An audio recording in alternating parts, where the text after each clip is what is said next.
Existem muitas opiniões sobre morar na Espanha, mas e aí? O que é verdade e o que é mentira? No vídeo de hoje, nós vamos analisar algumas dessas opiniões e revelar o que é mito ou verdade de acordo com o nosso ponto de vista.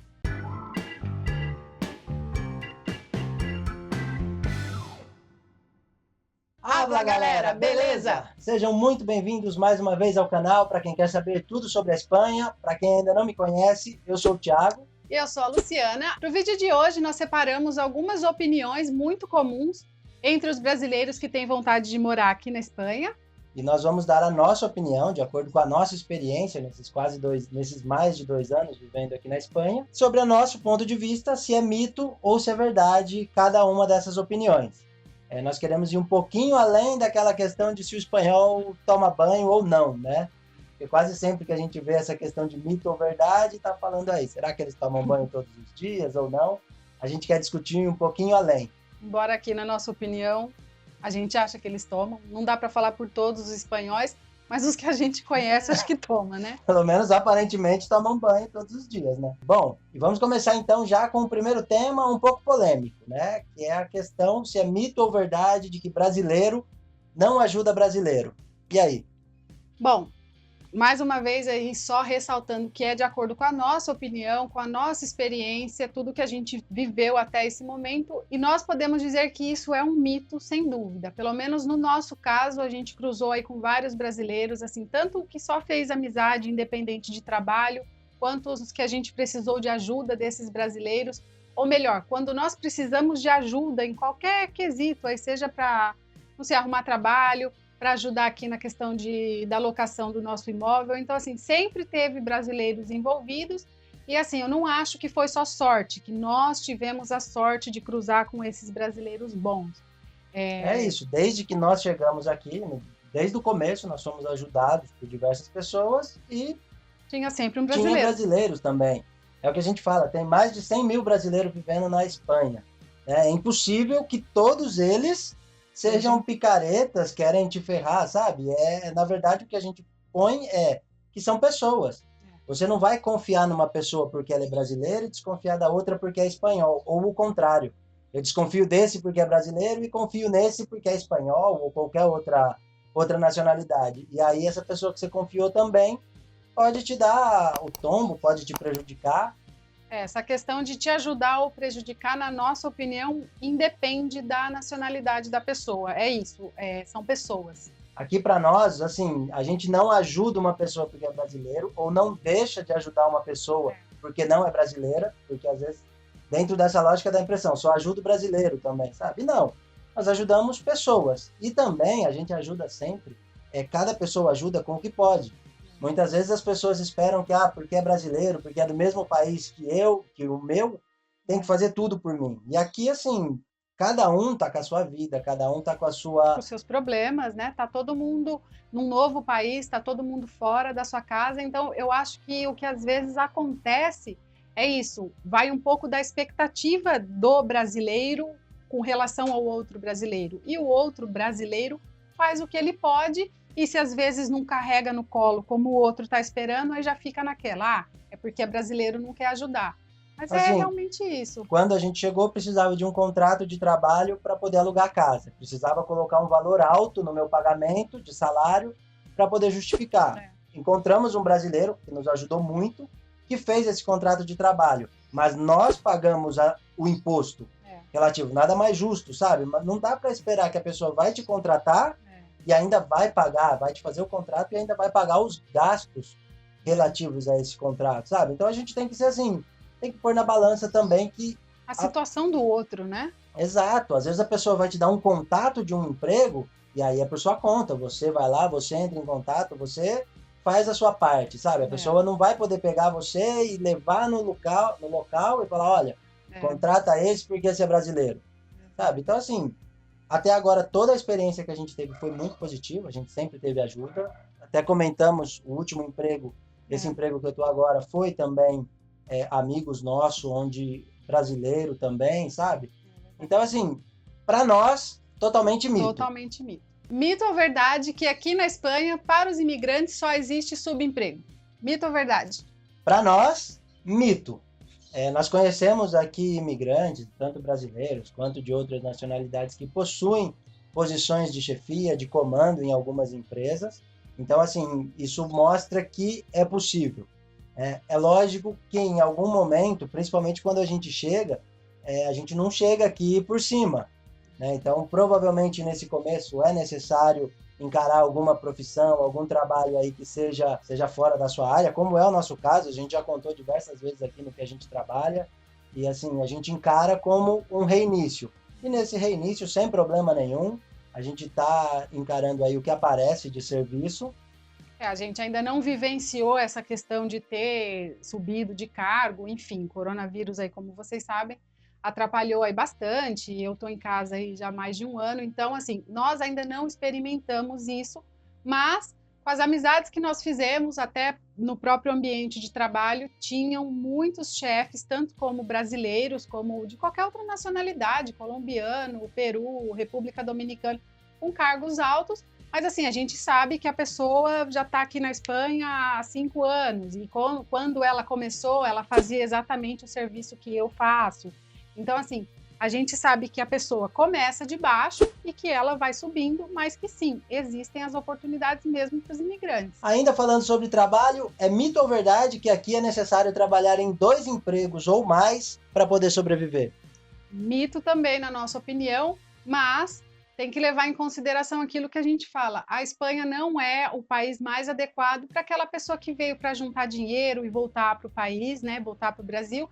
Então, se você veio para viver na Espanha, trabalhando em apenas um emprego, considerando assim um casal, como por exemplo eu e o Thiago, é claro que ele sozinho com o salário dele não conseguiria sustentar uma família de 4 pessoas, só ele trabalhando, pelo menos imaginando um salário mínimo normal.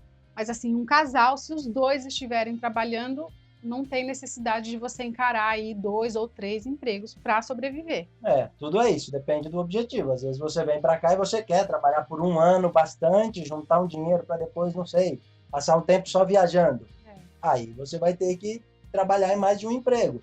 Agora, para manter aí as necessidades do dia a dia, com uma qualidade de vida bacana, um emprego no horário comercial normal, com folga 2 vezes por semana, é o suficiente para se manter aqui. Agora, um tema que é um tanto polêmico é a questão da discriminação. Será que aqui na Espanha existe algum tipo de discriminação? Mito ou verdade? Mito ou verdade? Pois é. Nós gostaríamos muito de dizer que é mito, mas a gente não está aqui para enfeitar a realidade, para mentir. Na nossa opinião, sim, existe discriminação na Espanha com relação à discriminação racial, discriminação contra imigrantes.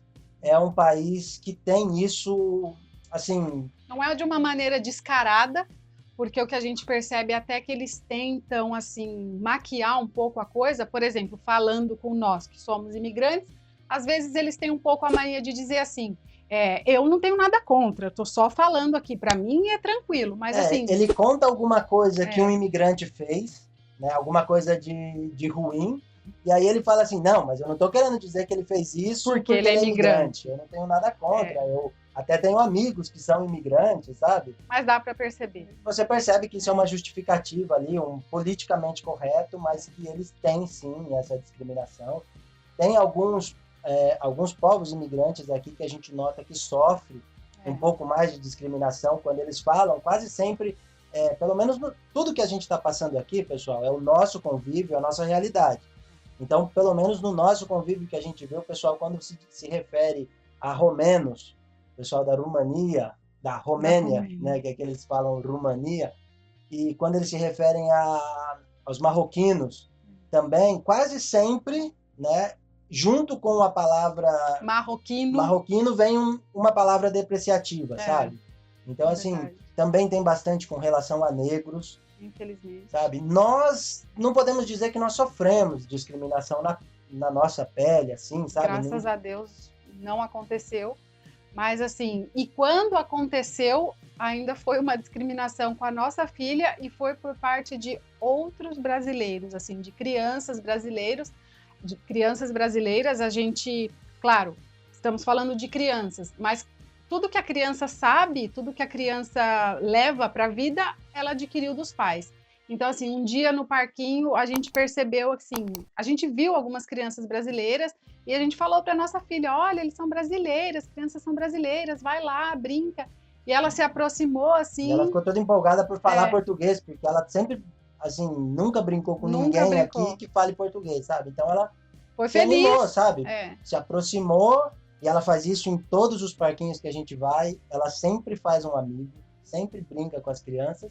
E essa foi a única vez que ela começou a puxar assunto, as crianças simplesmente ignoraram ela. E assim, sem nem querer disfarçar, pegaram e foram embora, saíram dali, tipo assim, ixi, essa criança é brasileira. Então, assim, eu imagino que isso se deve ao fato dos pais falarem, ó, brasileiro, você foge de brasileiro. Aquilo que a gente falou lá no primeiro, né? Exatamente. Que muita gente tem essa imagem de que brasileiro mantém a distância. Ó, quando você chegar na Espanha, você fica longe de brasileiro. Isso nós escutamos quando a gente estava no Brasil.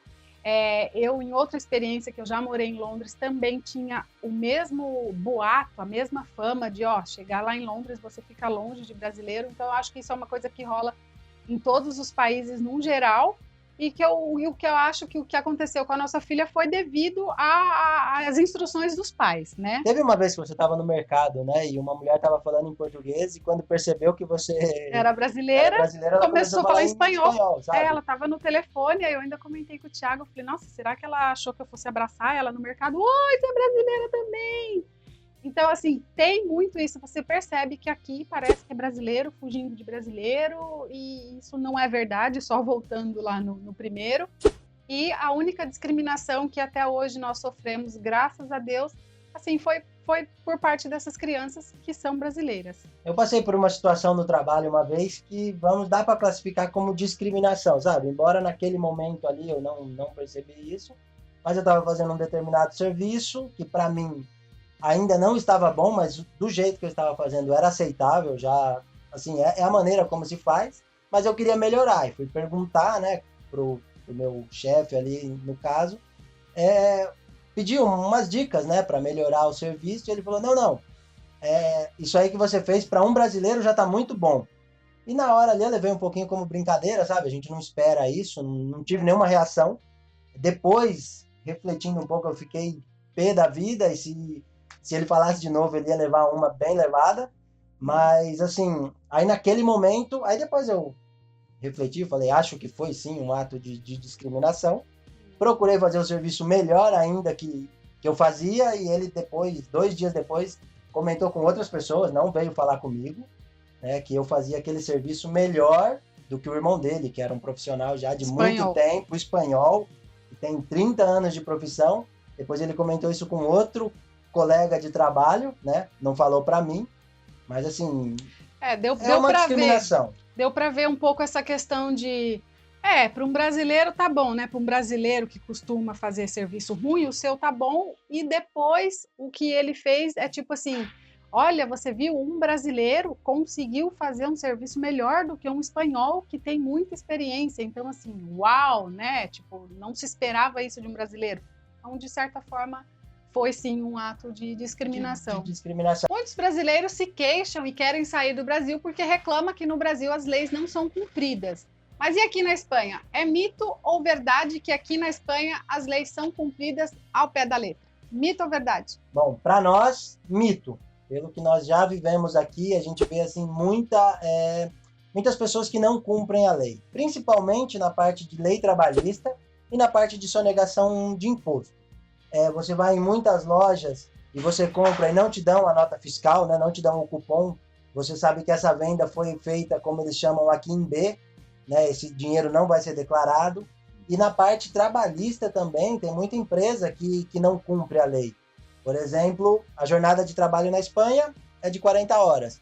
Mas é muito comum as empresas exigirem que o funcionário trabalhe 44, 45 horas por semana e não pagar hora extra. Principalmente na construção civil. Na construção civil aqui, você trabalha numa obra e é muito comum na sexta-feira, 1 ou 2 da tarde, muitas pessoas vão embora porque já cumpriu aquela jornada e muitas pessoas ficam. E essas que ficam não estão recebendo hora extra, é porque a empresa acaba exigindo que essas pessoas cumpram uma jornada maior. Isso acontece também, por exemplo, na questão da pessoa que foi demitida, ou seja, ela já não tem mais um contrato de trabalho, aí ela dá entrada no PARO, que seria o seguro-desemprego, e aí ela está recebendo o seguro-desemprego e ela arruma um novo emprego e ela fala para o patrão, olha, eu estou recebendo o seguro-desemprego, então você não pode me registrar agora, me fazer um contrato agora, até que eu termine de receber as parcelas. E aí ela fica recebendo esses 2 salários, ela fica irregular na outra empresa, a outra empresa também está se beneficiando porque não está pagando imposto. Então, assim, esse tipo de jogada aqui tem bastante. Inclusive, eu já vi casos onde a própria empresa, o próprio dono da empresa sugeriu para o funcionário que iria mandar ele embora, né, para ele poder entrar no seguro-desemprego, continuaria trabalhando na mesma empresa, receberia o mesmo salário, porém o dono da empresa não teria que pagar os impostos relativo a esse funcionário, sabe? Então tem essas coisas, as pessoas também que usam de má fé, as empresas que acabam usando de má fé, tem muita empresa aqui que contrata, define um valor, mas não paga férias, não dá o direito do funcionário tirar férias, fala assim, bom, se você quiser tirar férias, você tira, quantos dias você quiser, mas não te paga o salário naquele período, sabe? Então... Tem muito esses acordos assim de boca e a lei acaba ficando de lado. Aqui tem bastante. Tem empresa que combina um salário que vai, vamos dizer assim, registrado e combina de pagar um tanto por fora, sabe? Como eles chamam em B, paga uma quantia, porque essa quantia ele não precisa pagar imposto. Então não é aquela coisa assim... É tudo certinho. É tudo certinho, dentro da lei, sabe? Como a gente acaba imaginando quando se fala de um país primeiro mundo, um país mais desenvolvido. Mito ou verdade que para um canal crescer no YouTube ele não precisa de inscrito? Mito ou verdade? Totalmente mito. Para a gente crescer no YouTube, para o nosso conteúdo chegar a mais pessoas, a gente precisa aumentar o número de inscritos. E se você está assistindo esse vídeo e ainda não é inscrito, corre lá e se inscreve. É só apertar o botãozinho vermelho aqui embaixo, não custa nada. Você vai receber muita informação de qualidade 2 vezes por semana e dá essa força aí pra gente. E agora mais um assunto que pode ser um pouco polêmico, porque muita gente quer mudar do Brasil para a Espanha por conta que aqui tem uma saúde pública de qualidade e gratuita. Mas e aí? É mito ou verdade que a saúde aqui é gratuita? Pessoal, como ele já disse, um tanto polêmico e mito, tá? Segundo a lei, nós sempre aqui no nosso canal vamos baseados pela lei, pelo que é certo. Sim, existem as exceções, mas a lei diz que para que você tenha acesso à saúde pública, você precisa estar contribuindo com a Seguridade Social. Nós já fizemos um vídeo falando desse tema, de uma experiência particular que nós passamos aqui com a minha mãe. Hoje, ela tem a residência dela, ela vive aqui legalmente, mas como ela não trabalha, a gente não conseguiu a tarjeta sanitária para ela e ela não tem acesso à saúde pública. Nós Só pagamos... para corrigir, não trabalha fora. Registrada, tá? Não trabalha fora. Tadinha, ela trabalha muito. Então, assim, ela não tem o direito porque ela não contribui. Então, para ela, nós precisamos pagar um convênio. Aí, o que acontece? Até essa semana, quem segue a gente lá no Instagram sabe que a gente responde alguns comentários lá nos stories. E uma pessoa perguntou, a pessoa que está irregular na Espanha, ela tem direito à saúde pública? E nós respondemos o que a gente sempre fala. De acordo com a lei e também aqui na comunidade de Madrid, onde nós moramos, para ter acesso àquele médico de cabeceira, aquele acompanhamento. Não estamos falando aqui de uma emergência, porque isso sim, você vai ter direito, se algo acontecer, você vai ter direito a passar na emergência, mas vai ser um caso pontual. Mas para você ter acesso ao médico de cabeceira, não. Se você estiver irregular, não tem jeito. Aí, o que aconteceu? Muitas pessoas mandaram um direct pra gente, falando, olha, eu aqui em tal comunidade estou em situação irregular e tenho atendimento, tenho acompanhamento de um médico regular no posto de saúde, o médico de cabeceira, que a gente fala aqui. Fiz tratamento, fiz cirurgia. Até mesmo conhecidos nossos aqui de Madrid responderam que fizeram tratamento, estão fazendo todo um acompanhamento, estando em situação irregular. Mas, assim, é o que a gente sempre fala. Aqui na Espanha depende muito da pessoa que te atende. Às vezes você vai um dia no posto de atendimento, no posto de saúde, a pessoa está de bom humor e a pessoa faz para você o seu cartão. De repente, num outro dia, ela acordou ali de mau humor, te nega, porque ela pode negar pela lei. Ela pode te dizer, ó, não tenho obrigação nenhuma de fazer para você. Então, assim, a gente prefere sempre alertar pela situação que a gente conhece e a situação, digamos assim, mais desfavorável. Se você chegar aqui e tiver a sorte, conseguir ser atendido, ter acesso ao médico, ótimo. Mas se não, você já vem preparado, porque seria melhor a gente fazer isso do que a gente falar, não, pode vir porque fulano, ciclano conseguiu, e aí você vem, não colocou no seu orçamento, não colocou na sua previsão de despesa um plano de saúde, aí você chega aqui e vai precisar gastar aí 50, 60 euros por mês.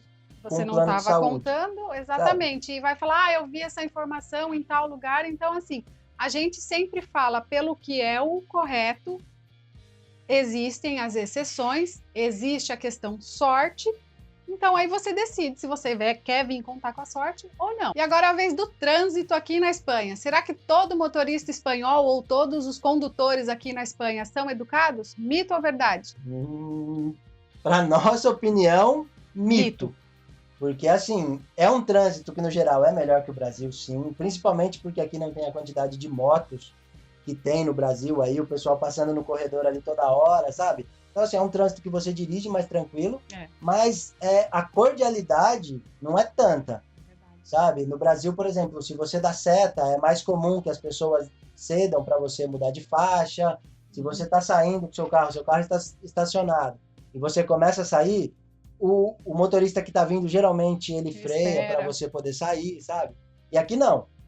Se você dá seta... Não, a impressão que a gente tem aqui é que o negócio funciona ao contrário. Se o motorista perceber que você quer mudar de faixa, parece que vai ligar um alerta assim dentro dele do tipo, ele não vai, eu não vou deixar. Aí parece que entra uma competição, assim, é super engraçado essa questão de não deixar, de não dar a passagem. Parece que é importante para eles que eles cheguem primeiro, que eles entrem na sua frente. É isso, a cordialidade do dar a passagem, de ter aquela calma, não, vai você, aqui não existe. Às vezes você precisa entrar, você tá numa rodovia, você precisa mudar de faixa para uma saída e você dá a seta e o cara vem, cola do seu lado e não deixa você entrar, sabe? Você precisa reduzir para entrar, sabe? Já teve vez aqui de eu dar seta e ver que o cara acelerou, eu desligar a seta e o cara simplesmente deixar de acelerar e eu entrar, sabe? E além do mais, eles ainda te xingam ainda. Tipo assim, você não tem que querer mudar de faixa.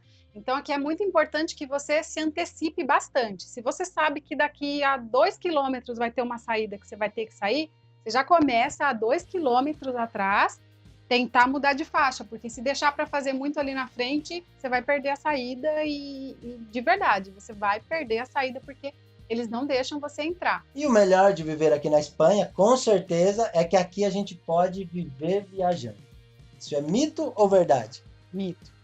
Totalmente mito. É claro que é possível o país, as condições, a questão moeda que te possibilita viajar mais do que no Brasil, mas é totalmente mito aquela ideia de que eu vou conseguir fazer 5, 10 viagens ou vou viajar pelo menos uma vez por mês.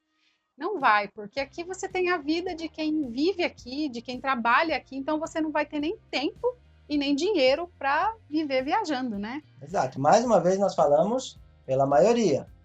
Pode ser que tenha pessoa que tenha esse objetivo na vida e consiga só viajar, sabe? Mas nós falamos pela nossa realidade e da realidade das pessoas que a gente conhece. São pessoas que fazem muito mais viagens do que se estivesse morando no Brasil, é o nosso caso mesmo. Mas, assim, é isso. A gente tem aqui a casa, a gente tem as nossas despesas, a gente tem a nossa rotina, então nem sempre dá tempo e nem o dinheiro, né? Exato, assim, você consegue trabalhar aí X meses e poupar um pouquinho pensando numa viagem daqui 3, 4 meses, mas não está sempre sobrando para você viver viajando. Então isso assim é um mito de quem vem com esse pensamento. E o tema agora é corrupção. Muita gente também foge do Brasil para a Espanha porque a Espanha não tem corrupção. Mas é mito ou verdade que a Espanha é um país sem corrupção? Mito. Tem corrupção sim. É lógico que não é no mesmo grau que o Brasil, mas é um país com corrupção, sim. Inclusive, aqui recentemente teve um presidente da Espanha que foi afastado do cargo por questões de corrupção envolvendo ele, envolvendo o partido. Não, você não escuta tantos casos assim de corrupções em cargos menores, como a gente escuta no Brasil. Eu acredito que se fosse igual ao Brasil, já não existia mais pessoas ilegais aqui na Espanha. Porque provavelmente alguém conheceria alguém que conhece alguém que trabalha dentro da estrangeiria. Que já te vende ali um visto, você paga tanto, o cara te dá um visto de 1 ano. Então, realmente, se aqui fosse um país tão corrupto quanto o Brasil, acho que já não existia ninguém ilegal. Mas existe a corrupção nos níveis mais altos, inclusive o rei emérito da Espanha, né? Aqui na Espanha, para quem não sabe, tem um rei que ele deixou de ser rei, ele abdicou do trono para o filho dele ser o rei, e ele passou a ser o rei emérito. E ele está sendo investigado por corrupção, por ter dinheiro em paraísos fiscais e uma série de outros delitos aí. Então, assim, se o rei da Espanha está envolvido em corrupção por questão de um contrato na Arábia Saudita, alguma coisa assim, eu não sei os detalhes, mas ele está sendo investigado por isso. Então dá para ter uma ideia que sim, que existe a corrupção. E agora nós passamos a bola para você. Nós queremos saber a sua opinião. Você concorda com a gente? Discorda? Se você já mora aqui na Espanha, deixa a sua opinião. Se você pretende vir para cá também, comenta aí quais desses mitos ou verdades você está de acordo, se algum deles você já conhecia, já tinha ouvido falar. Enfim, comenta aí a sua opinião, é muito importante para nós, tanto quem concorda quanto quem discorda da gente, não é verdade? Exatamente. E se você ainda não está inscrito no canal, corre lá e se inscreva. Aqui postamos 2 vídeos todas as semanas, sempre com conteúdos importantes para você que tem vontade de morar aqui. Mais uma vez, obrigada por nos assistir até aqui e nos vemos no próximo vídeo.